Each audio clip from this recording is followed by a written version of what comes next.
everybody. We might as well get started. We're waiting for the MCs to get back, but they're not here.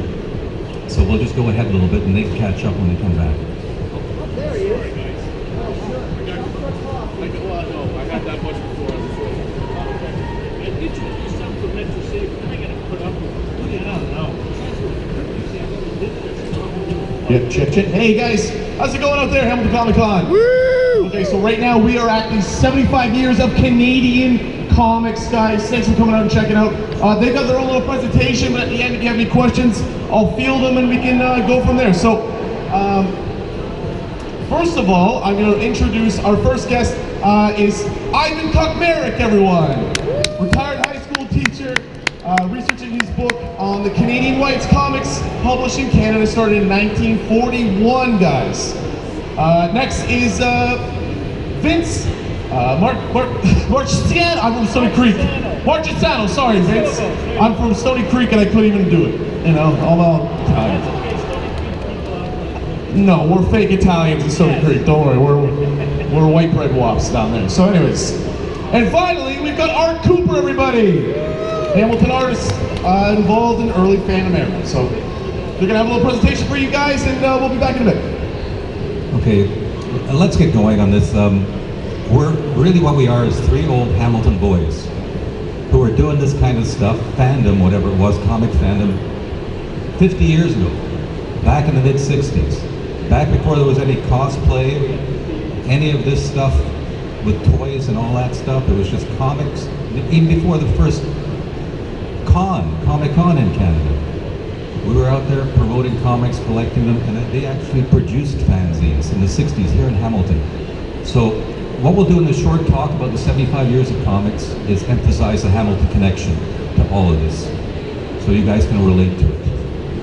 High school I went to was Central, downtown, and then Scott Park. When they built it and tore it down, Art went to Hill Park, and Vince was the comic guy at Westmount, putting comics to the newspaper there, the school newspaper. Let me begin with,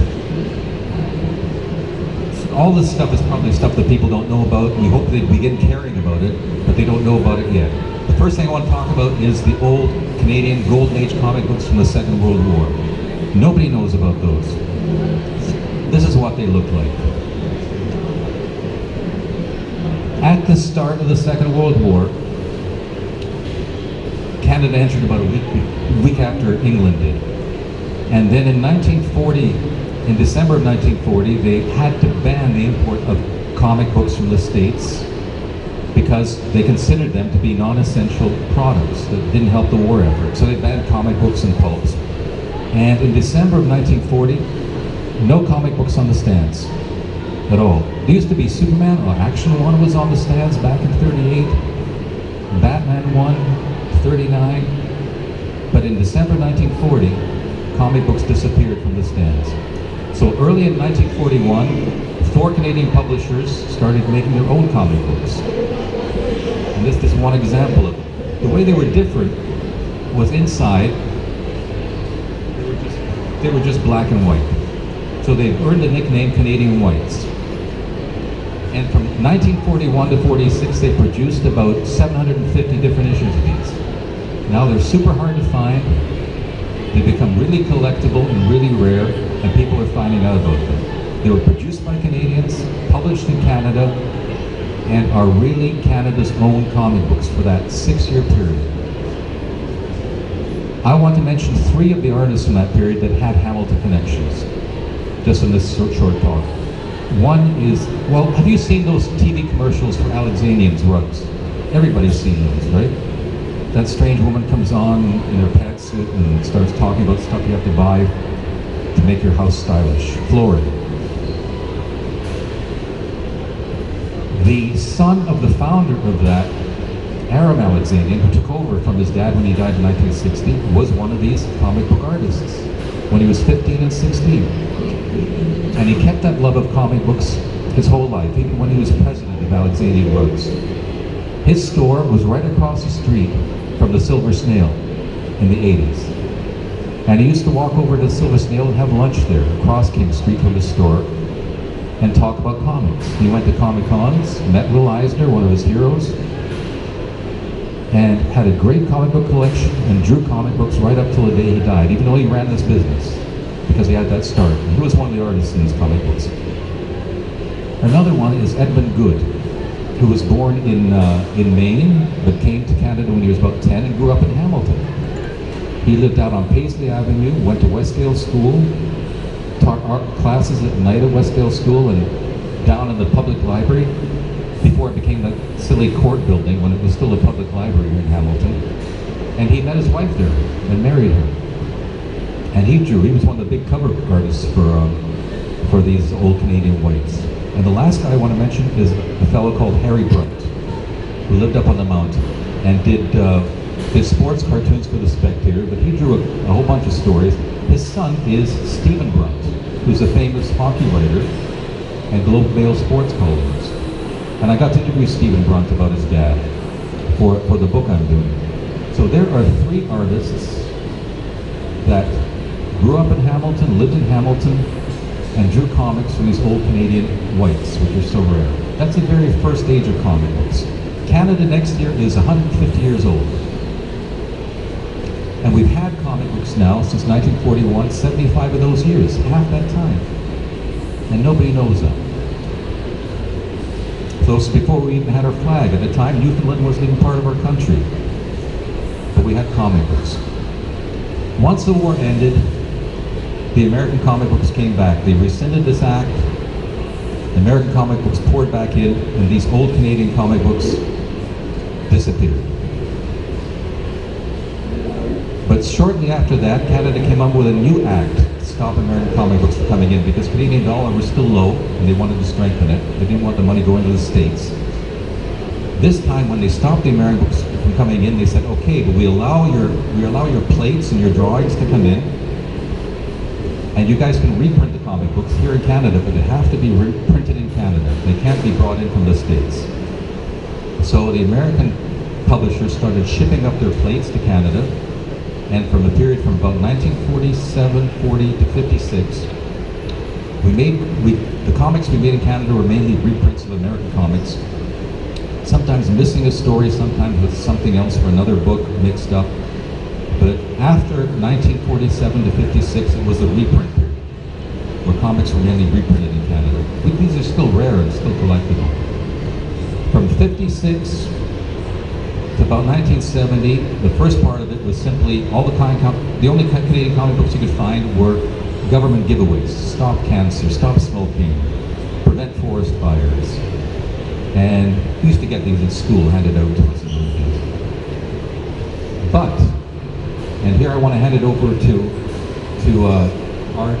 Art and Vince. In 1967, when these guys were still high school kids and I was a high school kid, they started producing fanzines. And everybody knows what a fanzine is, isn't it? Don't you? They're not a professional comic book, but they're made by fans, and they're telling stories about how comic books are made. They're creating your own characters and putting together a book about comics that's produced just by people who are fans of comic books and not professionals. And in 1967, Vince and Art were the only people in Canada, across the whole country, producing anything to do with comic books that was Canadian. And so let me hand it over to Vince first of all, because he was the person behind the first fanzine in Canada. Sorry, Art first. I've got the schedule mixed up. Art understands what's going on here. I don't think I do at all, but he'll take over next. Thank you. Okay, thanks very much. As Ivan mentioned, Vince and I were responsible for some of the earliest comic books of the post-Canadian reprint era, and Vince actually knows more about that than I do. He was a little older, he took on most of the work, so I'm only going to set the scene, and then he can explain to you all the stuff we did. So you have to remember, 50 years ago, there was no internet, there was no any kind of telecommunications. Fandom was a mail order business, and it wasn't a big business. There are probably more people here at this convention than were in fandom in North America at that time. So we found out about fans in the States from the addresses of people we read about in the letters columns of comic books. Because Marvel and Julius Schwartz actually started over at DC, they published the actual addresses of people you could write to them. And the fan stuff that started in the States, what are you holding up here? Comic holder? Okay. So these are fanzines that were printed in the States, or let's say fan publications. They weren't all comic books. A lot of them were ads for selling comics. A lot of them were articles about comics. And you have no idea in today's age how easy it is to get something published compared to how hard it was then. And you have no idea how easy it is to get an audience now. That's why the alternative publishers now, there are millions of them, and there are millions of comic books, because you don't need 1 million people to buy it, but you need a couple thousand. Okay? We never sold more than 300 of anything, so it was all a shoestring. Anyway, that's what it was like 50 years ago. So Vince was actually in on the ground floor of a lot of things that happened in Canada, in the Hamilton, Toronto area 50 years ago, even more so than I, and he remembers it better because I was like 14 and he was 18. So, Vince, take it away. I've been flashing some of this material. I started collecting comics when I was a little kid, and somewhere, and I don't remember where, I heard about things like fanzines, and I guess when Julie Schwartz started writing addresses in the letter columns. So that helped the fandom grow because people connected with other people. Like I thought I was one of the very few people who ever bought comics, right? As a kid or somewhere on your own. Eventually I discovered that there was actually fandom. So I started sending away for these, you know, they got my name at the bottom. And these were the idea of fandom back then. It was just really text. We didn't have the fancy printing, you know, none of that.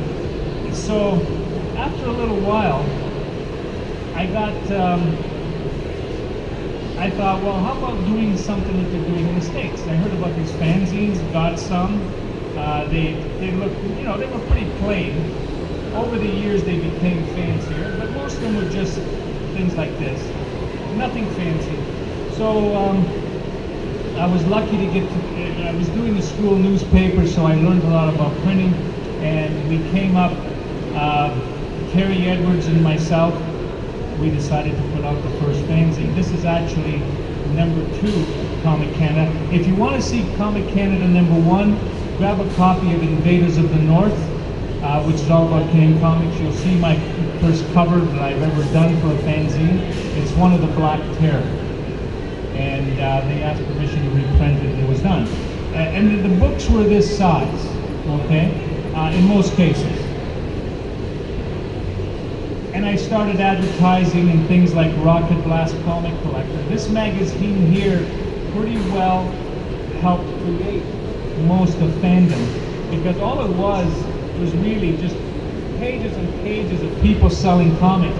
And I tell you, if you look at some of the prices of what they're selling comics for here, you know, I'm a guy who turned down, in New York City, I turned down a copy of Action Comics #1. They wanted $100. What year was that? Sometime in 1938. No, it was sometime around the late 60s. I had gone down to my first New York comic convention, and comics back then, you know, you'd get some of these things for 25 bucks, and somebody had this Action #1. That's really cool. But here's the catch. The catch was that for $100, I could buy one Action Comic #1, which really didn't have as big a meaning, or I could buy 1,000 comics at 10 cents each. So obviously, you know, I also turned down buying Frank Frazetta paintings from him, you know, for $25 to $100. I didn't have enough money. What do you want? You know. I understand. So now you're looking. If I had bought that Action #1, it goes for how much? Around $1 million something? A couple of million. Yeah, a couple of million million. Depends on, you know. So that was the difference back then. We went to conventions, and there were these guys who had these comics, and they, you know, set up a little table, and they were selling them cheap. The $100 one was really an expensive one. Most of them were not selling for $1, $2, or that kind of stuff. Now, Rocket Blast Comic Collector was the one that people started going to to advertise the books. So if you had a whole bunch of books you wanted to sell, you put an ad in it. Well, so this went, and I thought, oh, I got a place where I can advertise. And that's where Comic Canada came from. And I think we also had Canada's Best that when he came into it, we did another book called Canada's Best that he did mostly, between him and me and Terry. And it grew from there. But as all good things happen, you know, you start to meet girls and you drift away from it. It was also expensive to do. Okay, it's not like today, so it was very expensive. So to go like jump ahead, Well, I was. Vince, let me cut you off because Art's got to get in here. We're strapped for time, so Art could take over from that. Yeah. Okay. So I was, like I said, a little younger. I came in after Comic Canada #1. I contributed to Comic Canada #2. I was a budding artist. Vince was better at that time. So we hooked up to start printing comic books of our own. And Comic Canada wasn't really a comic book, it was more a fanzine. It had articles. I remember the first thing I did was an illustration for an article Terry Edwards wrote called Racial Prejudice in Comics. And I mean, we were taking these things seriously. That was in 1967. We're writing articles about racial prejudice. And I remember distinctly drawing like an Oriental villain like Fu Manchu to illustrate that article. So we wanted to do comics. Vince and myself wanted to draw comic books. And because Vince had this printer knowledge, and because he was working at the time in a hospital, he had access to a 4x5 copy camera because they were doing medical imaging on this 4x5 camera, so you could make a 4x5 negative. So we got the idea, by which I mean Vince got the idea, to make 4x5 comic books because we could make our own negatives. And we had no money. I mean, literally, we had no money. I don't know what it's like now. Kids have unbelievable allowances. I didn't even get an allowance. I had to save my money for like a month before I could buy comic books. Vince and I lived on the mountain. We used to walk down the stairs. I used to walk down the stairs from the Hamilton Mountain to go to the comic book stores downtown and walk back to save the 10-cent bus fare. Because 10-cent bus fare would buy me 2 5-cent comics. I mean, that's how ridiculously poor we were. So anything we could do to reduce the costs, and of course we didn't know how to print comic books like comic books. We just had like local offset printers that we've been using for things like the bigger books and for school newspapers and things like that. So we came up with this idea to print these. This was Spectrum Publications. The first issue of Spectrum, I think, was 1971, and this is a copy of Spectrum #4, I believe. We started printing Spectrum, mostly Vince. I said, hey, I want my own book. So I got my own book, but now I had to produce a lot more work. And then we had the idea, it's a lot easier to draw posters than to draw comic strips. So we'll have a book of posters. So we ended up printing 3 so-called bi-monthly books, this size, that we would sell in a package for $1. Along with an 8.5 by 11 poster in color. You got that for $1. This was $1, okay? And because we're advertising in RBCC, I mean, it's a bit of a leap of faith to buy a fanzine from, some fan artists. We were selling about 300 of these every issue, which was just about enough to put us in the poorhouse. So we managed to eke out enough money to publish the next issue, and then Vince got the idea he wanted to do a big one,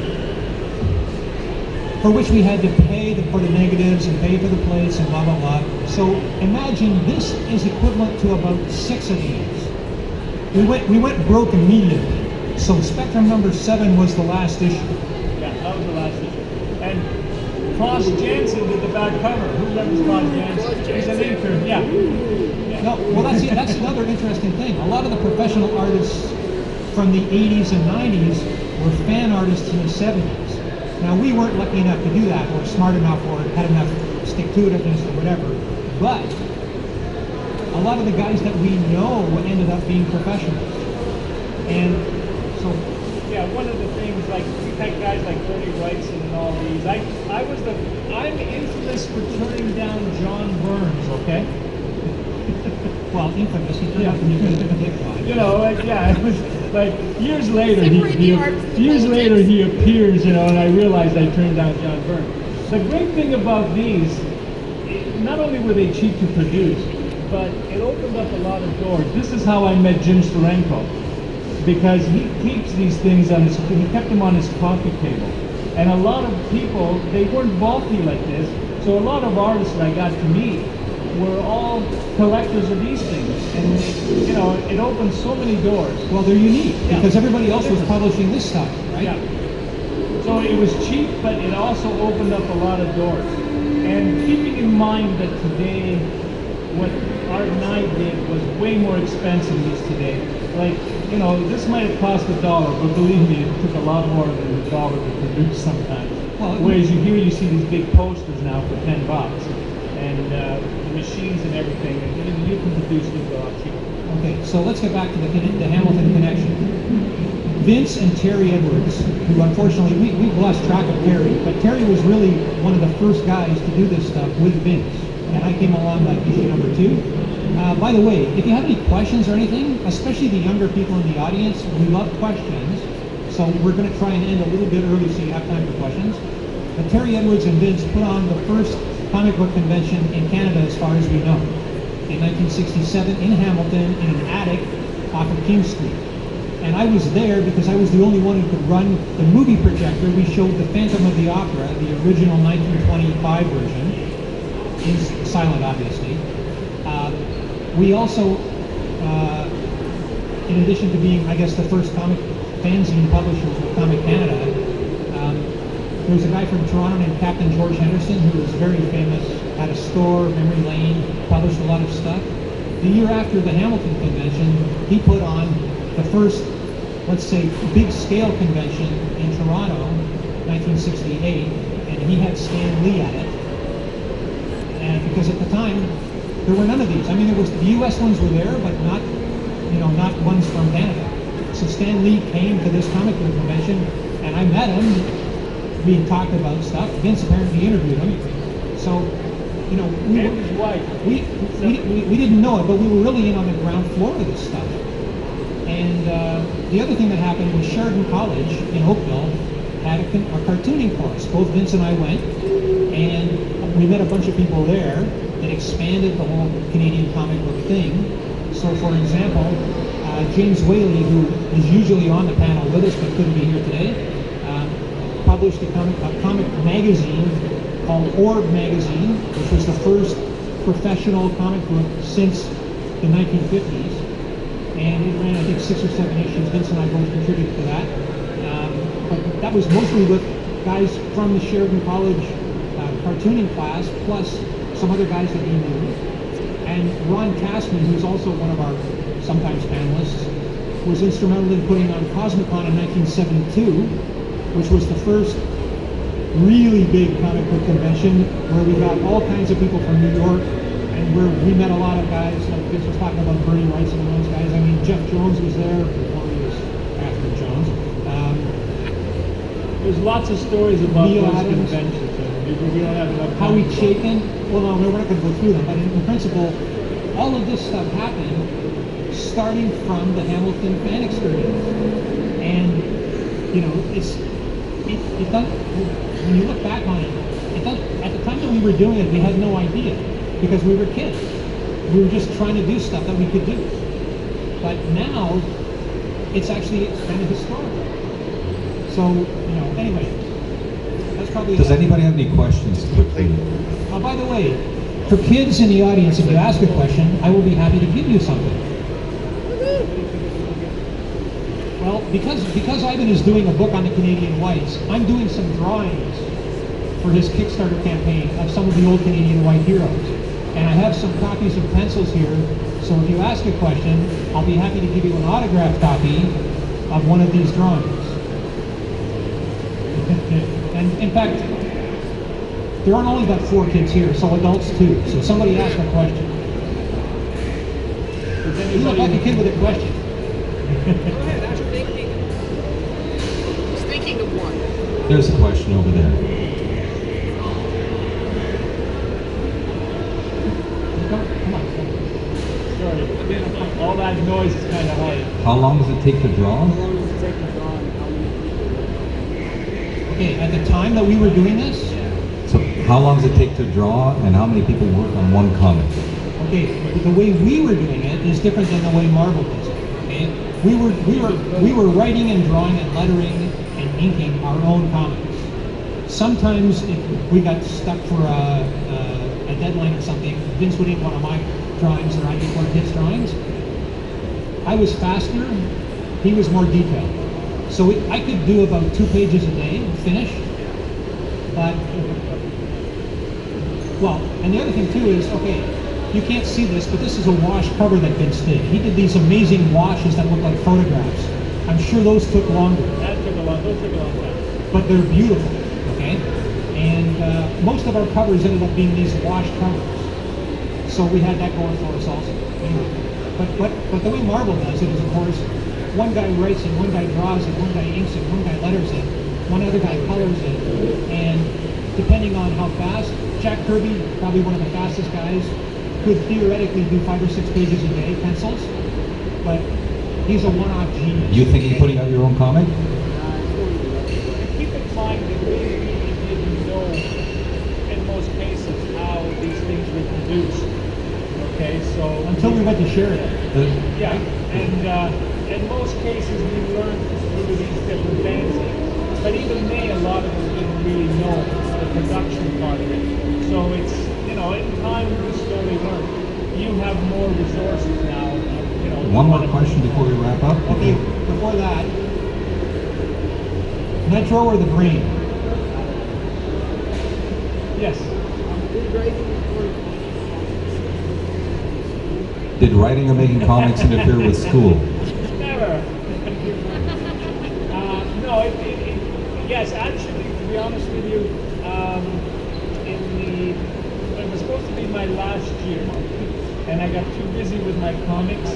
Oh, sorry, I got too busy with my comics. I was in high school, and I was doing the school newspaper, and I was working on a comic, and I didn't have time to study, and I failed my French class, which set me back half a year. I had to do 2 French classes.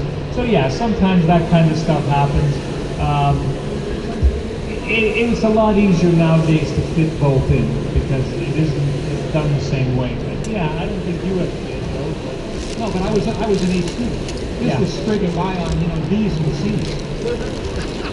Anyway, Chemistry, yes. Poor hated chemistry. One question over here, please. Nitro or the Brain? Nitro? So I was just wondering, if you guys ever came up on like writer's block, what would you do to like re-inspire yourself? What would you do if you came up with writer's block? What would you do for inspiration? Writer's block at the time when we were younger, I think you were about. Never happened. It just didn't happen. We had so many, like we were filled with so many stupid ideas. Not only that, Okay. but we were cranking out material like there was no tomorrow because we were printing 3 books, right? Like what was it, 16, 24, something like 40 or 50 pages every 2 months. Yeah. Was there ever a drawing block, like writer's block for artists? No, drawing's Maybe not easy. for him, but there were times. No, not for me. Sometimes you want to do something so bad and you know what you have here and it gets hard to translate. And especially since we were new, we didn't really know a lot of tricks. But yeah, occasionally it happened, but not as much when we were younger. I think we were filled with more imagination, you know. The other part was there were 2 of us. So if one of us got stumped, we could always hand it off to the other guy. Yeah. Like that's the beauty of working with somebody else is, I don't know what to draw here. So, and that actually continued on when we were doing stuff for Orb, not necessarily with Vince, but another guy who you may know, Jim Craig, who was an artist for Spider-Man and Mr. 3D and did a lot of stuff for what was it, Seaboard? He was in that cartooning class too, and when we were doing things for Orb, he and I did a lot of stuff together. So I would draw a panel out of his book or whatever, he would ink some of my stuff for Orb, because Orb was again a case of deadlines. It was a much more cooperative time because we were small. Well, I think that well, it's a strange experience to be sandwiched between Corey Feldman and Catherine Bach. Look, they're not kicking us out, so if you have more questions, you qualify for more artwork. Would you like one, then? Question. You ask a question, you get a drawing. Which one? Nitro or the Your favorite Brain? one, your favorite one. Everything I do is my favorite one. I Can't told- choose I a told- child, Stephanie. You know I that. know. Ask him to choose.